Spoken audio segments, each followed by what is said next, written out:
everybody. Welcome to another SciComm September live chat. I'm super excited about today's chat. Okay, I say that about every chat, but that's because every chat is super exciting. My name is Nzigi Saki, and today we're going to be joined by Dr. Rouxjeane Venter at Slide Science, and she'll be talking to us about what she does, why she does what she does. She's a TB researcher mainly and a huge science communicator. So, without further ado, let's have her join in. Hi. Hi. Good How are you? evening. I'm fine, thanks. And how are you? Good, thank you. Less nervous now. That's good. That's good. Don't worry. The fact that you agreed to do this is a huge step in the right direction. Because you could have said no. That's true. That's Could true. I'm have trying to said no. push myself to get out there. That's good. That's good. You know, that's what we need. That's how you become a scientist who's a science communicator when you Yeah. step out there and put yourself out there, you know? So well done on doing that. Thanks. All right, so we're gonna get right into our chat. Not gonna waste much time because literally 30 minutes flies when we start having these conversations. Yeah, I've noticed. So tell us a little bit about yourself. That's always the first thing so people can get to know you. How you ended up a molecular biologist and why you did Ooh, okay, that's a long and winding journey. that. I've noticed that seems to be quite a theme with people in STEM that I've spoken to. Yeah, I was very fortunate to have a family that was always in STEM, and was always excited about it. My dad was, always super excited about any new innovations or technology. So we would sit up like into the morning talking about, I don't know, the flavors of quarks and all sorts of random things. So yeah, that was something I always loved. And I think he in turn was, of course, inspired by his mom and dad. My grandma's a statistician, my grandpa's a physicist. His sister's an engineer. It's a whole STEM family. Wow, okay. So a lot of pressure. Yeah, so I I enrolled in biochemistry at the University of Pretoria initially at Tux, which is weird because I didn't even do biology in high school. I didn't care for it. I don't know why. I was like, it's all about plants. I don't care about biology. I don't want to hear about it.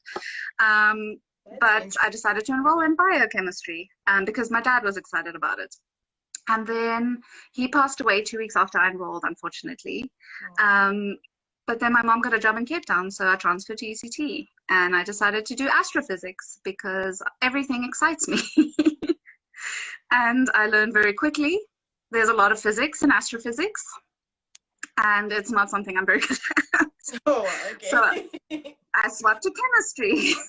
Wow. Okay. That now I understand why you said it's a long, winding journey.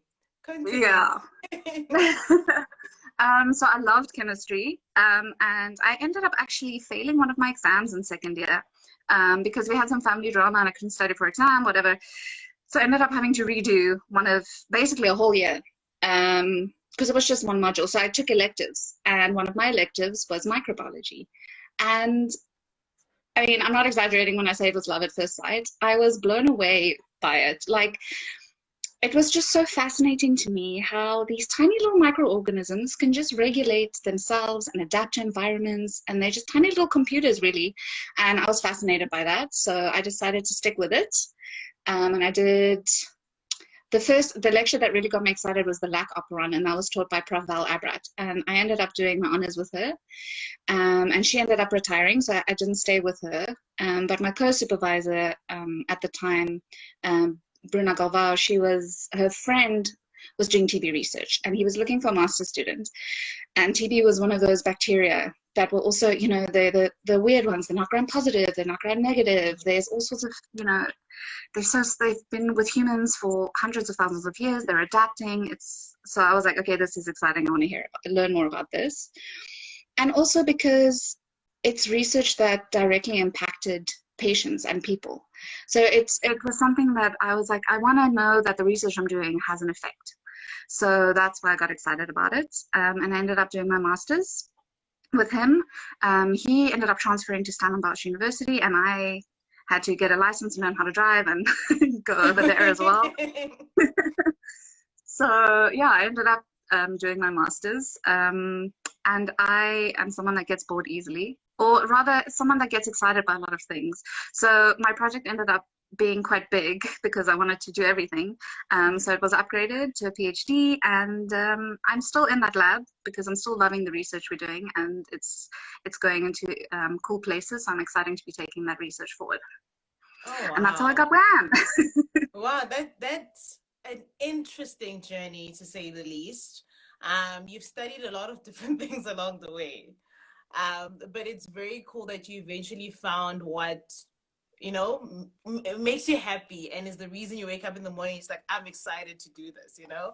And even more exciting is the fact that you mentioned that you wanted to have an impact on people's lives, and that's something that has been coming up with a lot of scientists that I've been talking to in the SciComm September, that as scientists, we need to remember that we're doing science for the society. You know, Exactly. so it's great when it actually makes an impact, you know? Yes. Yeah, Yeah. exactly. Yeah. So I'll let's get to speak that about later. your TB research. This is the standard question here, which is, how has Africa contributed to the rest of the world in terms of understanding TB? Oh, okay, that is a big question, and I probably need more than an hour to talk about this. But yeah, so Africa as a whole, of course, is deemed a high TB burden continent, and it's, along with AIDS and HIV and malaria, it's really the biggest infectious disease that has an impact on Africa. And before the whole COVID drama happened, TB was the #1 infectious cause of death from a single infectious agent. And I think a lot of people don't always know that. I've chatted to a few people that are like, oh, TB is still a thing. Oh, consumption, that's still around. Not knowing that it's you know, there's over 10 million people infected with it yearly. It's a huge issue. And in Africa, of course, it's exacerbated by the fact that there's HIV co-infection. You know, it is a lower income country, and it affects people greatly. And the thing with TB as well is, you know, it was called consumption for a reason. It's a wasting disease. It's a long illness, and that affects a lot of families because, you know, there's job losses. There's, you know, often it's the main breadwinner for the family, and the whole family then, you know, is impacted by that. It's one of the major infectious diseases that organizations like the World Health Organization and the Melinda Gates Foundation focuses on and is really trying to eradicate. But it's a sneaky disease, you know, it's always adapting and evading things. So yeah, I think also because Africa is so greatly impacted by this disease, a lot of the research on TB is being done and led by African researchers and institutions. And, you know, a lot of the cutting edge vaccines and new drug developments and stuff is being led by international people collaborating with Africa because, you know, we need the money. Yeah, the money. Research yeah, that's expensive. a big issue. Funding for TB is a big issue. Yeah. Isn't funding always an issue? Like, I really want to have a live session one day where we just speak about funding, and hopefully we can get some companies to join in and be like, why are you not advertising enough and funding the people to do the research? Yeah. I'm like, stop letting football players $20 million and give us some research money, please. Yes, come on, give us some research money. So let's move on. Science communication. It's SciComm September, so we have to go there. All right. So firstly, how would you define it? What's your definition of science communication? I mean, to me, it's really in the name. It's communicating science to the general public, you know, because as you said, it's our responsibility as researchers to because the research we're doing is to benefit the general public. So it's our responsibility to make sure that the general public not only benefit from the research we're doing, but understand why we're doing it, how we're doing it, you know, why we're doing things a certain way. And yeah, that's really my definition. Okay, let's speak about slide art science. I know when you started the Instagram page, you were literally just posting pictures through the microscope lens, you know, of what you see. Why did you Yeah. take that approach? Yeah, this page has also taken me on a winding journey. To me, science and art was always, you know, intertwined. They're the same thing to me. I think science and art is just, I don't know, it's magical. I know it sounds very cheesy, but that's how I feel. No, it's 100% So right. I was looking at these slides every day and I was like, wow, this is so beautiful. And it's so weird because it's such a, you know, a terrible disease that causes so much, you know, devastation throughout the world. But look how beautiful it looks. It looks like a piece of art. So I was like, I'm going to post this. And I started this page because I was spamming my personal page with science posts. And I don't know if people were getting annoyed. So I started slide art. And then shortly after that, there was a whole thing that was oh, now I'm going to forget her name. I'm very sorry. But it was called TV Under the Microscope. And it was a whole initiative that was led, and it was on first Thursdays in the art gallery, and they put up my and other scientists that I work with images as art installation. And they got TB survivors to come and talk and explain, you know, what it is actually like to have to go through the journey and everything. And that was amazing. And I was like, wow, this is cool. And then I had patients, family members of patients messaging me on my page being like, is this what TB looks like? Is this drug susceptible TB? Is this drug resistant TB? What's the difference? Do they look different under the microscope? And I was like, wow, people actually do want to know this stuff, and it's important that they know this stuff. So that's how I started down the psychom journey. That's actually what I was going to ask you next. I was going to ask you, did you get great engagement from that, you know, because it was a very different approach compared to just posting about TB and what it does and just communicating the science in that way. You decided, you know what, I'm going to take pictures and I want people to see what I see when I'm in the lab. So it's great that you're mentioning that, you know, people actually engage with you like, oh, that's actually pretty cool. Yeah. You know? There's another question, which is probably a trick question. Okay. When you introduce yourself to people, how do you introduce yourself? What do you say? You mean like when they ask me what I do? When, like, let's say you meet somebody in the street, or you meet somebody, let's say, yeah, maybe in the mall or something, you know, what do you say? Do you say, hi, I am this person, and you just stop?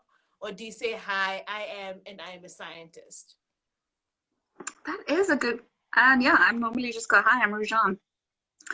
And even when people ask me, oh, what do you do? I just go, I'm a scientist. You know, I don't go into, I'm a molecular biologist. I do biomedical research, you know. I'm just like, yeah, I'm a scientist. And is there a reason why you don't even say you're a scientist, you just say, hi, I'm Rouxjeane, and that's it? Yeah, I mean, that goes down that road, you know. And it also ties in with something that I actually thought about today. I always feel like saying like, oh, I'm a scientist, people immediately assume I think I'm better or smarter than them, and I look down on them, and I, you know. So that was something I was like, and that was actually one of the comments I read today on a post where people were like, oh, you think you're so much better than me because you can use big words. And I was like, oof, this is something that really needs to be done better. Is that communication from scientists to the general public. Yeah, if that makes sense. I totally get that. The reason why I'm asking that is because isn't that one way to, you know, open up the conversation about whatever scientific questions they might have, and also to get rid of that perception of, oh, scientists look like this, or scientists are only in this kind of way, and they Yeah. have this kind of personality, and this is what they Yeah. do. Whereas there's more to a scientist. That is one of the titles they have, but they're actually just human too. Yeah, that is true. And I get that a lot when I'm like, I'm a scientist. They're like, oh, you're a scientist? I'm like, yeah, why you say it like that? You know? But yeah, no, that is very true. I do, because I get so excited about science stuff, and I do tend to be quite a nerd. When conversation flows around those kind of topics, I immediately am the person who I'm like, oh, well, actually, I read this, and this is cool, and didn't you think about this? And so I try and get in there. But I think also I was growing up, because I was such a lover of science, when I spoke like that around teenagers and stuff, they're like, ugh, nerd, whatever, you know, what is she's reading about science or physics again, whatever. So I think that's something that's, you know, something I need to talk to my psychologist about. Okay, we're not gonna go there. Speaking of science communication, when you decided to start, you know, because obviously Light Art Science is a form of science communication, what challenges did you experience in getting started? My biggest challenge was me, because I'm very shy, and to be a science communicator, you need to communicate. So I was happy doing things behind the scenes, you know, posting things, writing things, that's fine. Putting my face to something is something that I've struggled with.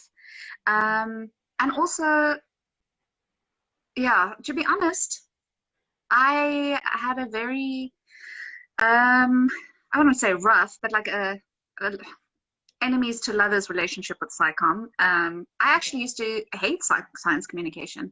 I used to think, you know, what's the point? I'm a scientist, I'm writing articles, I'm publishing research, I'm in the lab doing work. Why do I need to, you know, tell people what's happening? Very naively and very stupidly. And I was very fortunate through my division. There's a lot of amazing people there. I'm going to shout out to Tammy Sylvester and Danny for really encouraging me and explaining to me, you know, how important it is. And that's something I ended up seeing as well, you know, when I started to engage on Light Art Science with these people that were messaging me. Yeah, so that was amazing.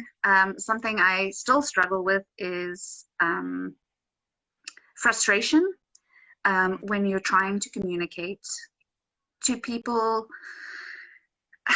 I don't know, something that frustrates me about the academic world in a whole is very often the way people communicate science or talk about, you know, they're using big words like dichotomize and all sorts of, you know, it does sound very condescending sometimes, the way people describe science. And that's, I think, causes some mistrust from the public as well. And I think people also get frustrated very quickly and are very quick to jump to, you know, kind of accusatory and aggressive ways of dealing or answering things. And because as you can tell, I get very passionate about things. Yes. That is something that I had to teach myself. To very clearly think things through before I respond or say. And I also have a lot of mistrust in myself. Sometimes when I'm replying to someone or sending them information, I'm like, oh, is this right? Am I actually doing the right thing? Am I going to be called out for being an imposter? Am I sending the wrong, you know, information here? Because I know I don't know everything, obviously. No one knows everything. So yeah, that is something I still struggle with. In science communication as a whole. Yeah. Okay. And then when you look at the entire SciComm landscape, how do you feel, if you think so, how do you feel it could be done better? Oof, big questions. Important questions. Very important questions, very important. And I think it's become much clearer now with the whole COVID pandemic how important it is to make sure that people understand, you know, just basic science, because it's for their benefit. So, oof, yeah, that's a big question. You can take a I've second or two noticed to think about it. I've noticed a lot of things. I don't know if it's just recently, but you know, there's sometimes an overload of information, or you know, people trying to do, um, you know, pack a lot of things into a small little set, like an Instagram post, for example. And you know, I've even realized sometimes I just scroll past it because it's just too much to read, and I don't have the energy, because we are being, you know, social media really does inundate us with things from everywhere. So I've noticed the SciComm pages that I follow that I really enjoy are these kind of platforms where you have face-to-face conversations with people, and you can put a face to the people, and you can understand, you know, from their point of view and that kind of stuff. Or pages that have very like short, punchy posts that Yeah. summarize stuff in maybe like 5 sentences. I Yes. think that's really something that works for me, and I assume, well, you know, the general people will gravitate to more. Yeah. And yeah, that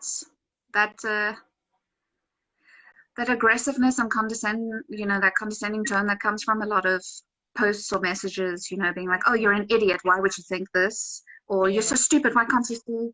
I mean, that's also not a way to effectively communicate Mm. science. Let's not Yeah. belittle people. Yeah. No, no, definitely not.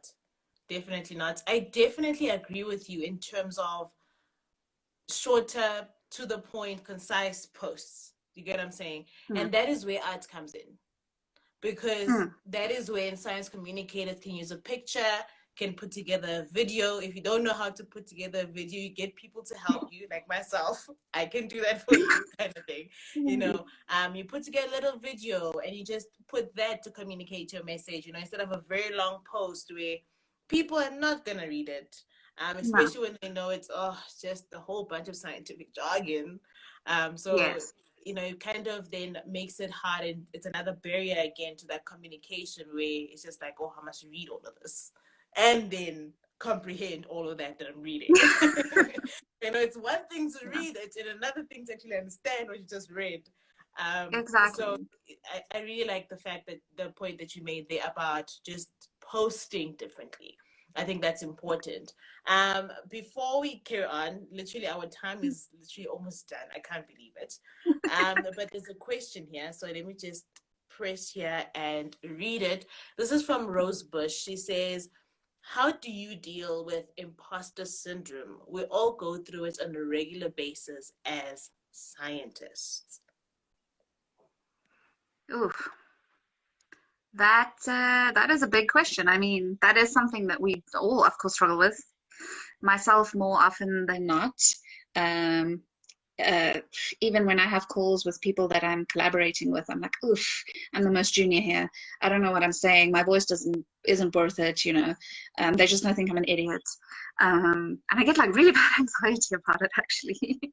But Understandable. something that really, really helped me was my supervisor. Shout out to Grant Ron. He one day we were at a conference, and he didn't introduce me as his PhD student. He introduced me as his colleague, or something in that line. I can't remember the exact words, but I was like, oh, okay. I am here. I am contributing to this field. I'm presenting at this conference. Obviously, what I have to share is worth something, and that slowly but surely, you know, that confidence gets better. It's still something I work on every day, but yeah. Yeah. And, you know, I mean, it's probably just one of those things of you just have to remind yourself, if I'm in this space and I'm doing this research, it's probably because it's something I'm interested in, and I probably know a lot about the thing that I'm doing because I do research on it all the time. You know, so then that should at Exactly. least give you some level of confidence of, I work with this thing every single day. You know, Yeah. I should know this thing. You know, it's like a singer. And when they get on stage, they sing every day. They should know that they can sing. That's what they Exactly. do, you know. So yeah, Yeah. it's just a matter of just practice makes perfect. I just want to read some of the comments before we end our live. If the people who are watching, if you have questions, just put them there, and we'll answer them. So let me just read some comments for you. And wow, okay, that's a lot. Where do I start? Okay, let's start over here. Let's see. Okay, so we have Danny saying so excited for the Insta Live. We have Saint saying family of scientists. That's fantastic.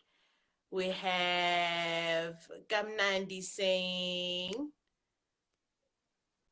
it's like at science you rock. We have we have because of saying how challenging was the switch? What would you say to students who are still not sure of what path they're on?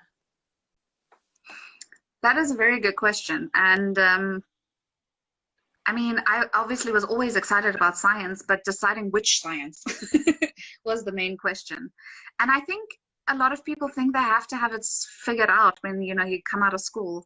I think because there are so many amazing things that you can do, I think it's good to find yourself in that path. And like I said, my path was a whole winding journey, and a lot of it was serendipitous, the way I ended up where I was. But I learned a lot from that journey. Yes, I failed exam, but you know, when I redid that course, I aced it, and I learned actually a lot more doing it the second time around. And I happened to find microbiology, which ended up being, you know, my love. You never know. I think people need to not put too much pressure on themselves, and you know, enjoy the journey, as they say. That sounds so cheesy. No, you sound you sound like somebody speaking the truth. That's all that matters. You're not cheesy. All right, the next one is from Midge. I hope I said that right. I love your passion and need to satisfy your curiosity. Then we have people giving a thumbs up for science and art. Somebody says the use of art to communicate science is a brilliant idea. Thanks for opening that's inspired me now. Journey. That's something else that said that has inspired me to get back into arts as a communication form. So thank you. That's good. Another one here, Psychom. Psychom. Oh my word, I can't see the rest of it. But anyway, they say I think wanting to make sure that you're sharing the accurate information of what. No. Let me read that again. I think wanting to make sure that you're sharing the accurate information is what makes us good science communicators. Yeah, I think that is very true. And I think obviously we want to share the correct information, but we also need to learn to not always second guess ourselves and what we have to, I mean, we know what we're talking about in general. So I think it's important that we use that, whatever platform it is, to share that information. So yeah. And Danny says I completely agree with that point. And we have Science Demystified saying imposter syndrome is a story of our lives. We have Rose Bush saying thank you, people need to be reminded of that. And we have another one saying you are such an inspiration. Alicia, thank you. She's like my hype woman. Oh, that's beautiful. That's beautiful. Any last words of motivation, encouragement? You've already said so much, which I know people are going to take him like, I need to remind myself of this. But what's one more thing you feel you just want to share, and then we can end the live?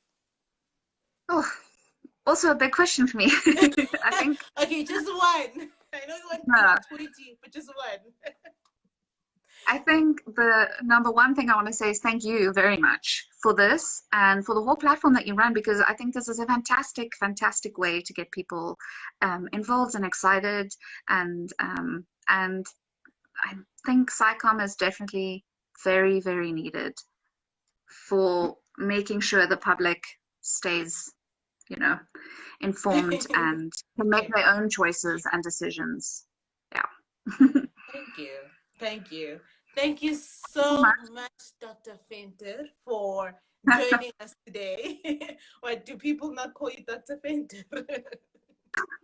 Dr. Venter is my opa now.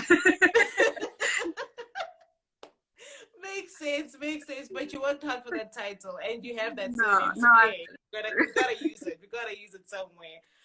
Thank you so much for this live. I actually enjoyed this conversation. I feel like I just always enjoy these kind of conversations because they're such important conversations to have. Thank you again for agreeing to do this. And not being like, no, I'm okay in my corner. Please don't put me in front of the camera. But you went I was nearly. You went for it.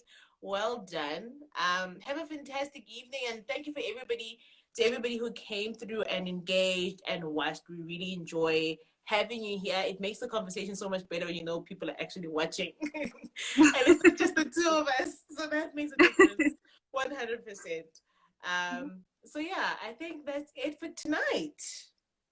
Thank you so much. This was amazing, and I really, really enjoyed it. So thank you very much. All right, thank you. And I look forward to the next ones. Yes, definitely. Right. There'll be more. All right. Bye. Bye.